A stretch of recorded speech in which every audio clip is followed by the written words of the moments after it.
Itsura ng taong hindi alam kung saan yung makasama niya. Alright mga boss, ngayong araw nga kasi ay magpipishing kami.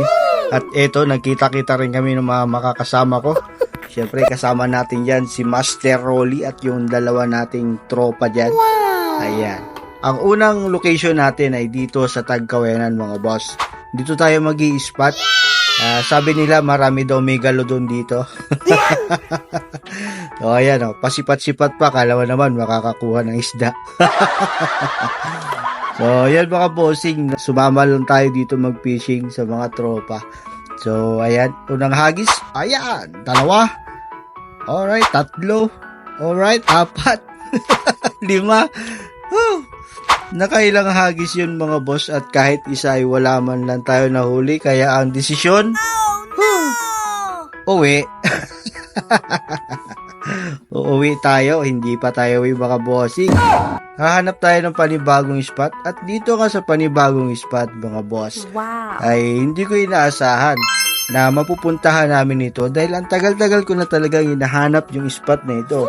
At kung pamilyar kayo sa cottage na yan, yan mismo.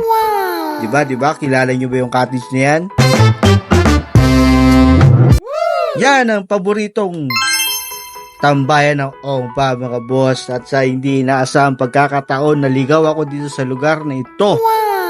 Tignan nyo naman yan. Napakasaya ng tao na yan. May trabaho ka ba? Magpipishing lang kami at naligaw ako dito sa napakagandang lugar na ito. Kaya naman pala binabalik-balikan ng Ongpa mga boss dahil napaka-peaceful at napakaganda talaga ng lugar. At yun nga mga bossing, pagkatapos namin relax ay eto, diretso na naman tayo, balik tayo sa fishing. May trabaho ka ba? Sana makahuli tayo dito mga boss.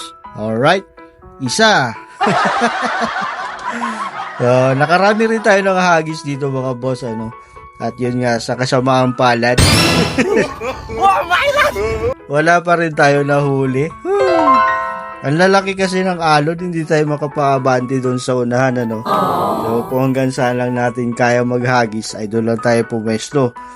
At yun nga, ayan, yung kasama ko, malungkot. Pero sabi niya, kahit walang huli, at least, pogi siya.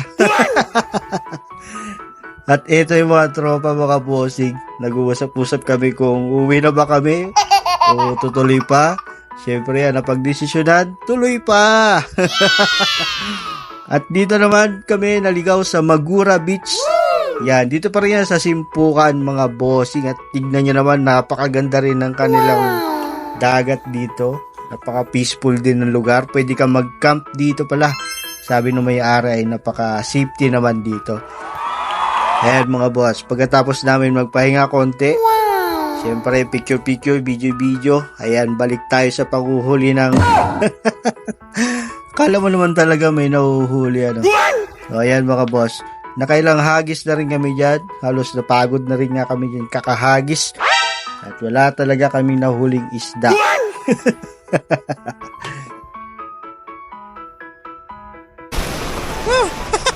Hanggang wala kami ulit Sige ito lang. Naputol na yung mura de Master Rolly. Nakapalit niya na ng bago. Ayun, dalawa namin kasama. Wala, mukhang sa talipa pa kami makakahuli ngayon.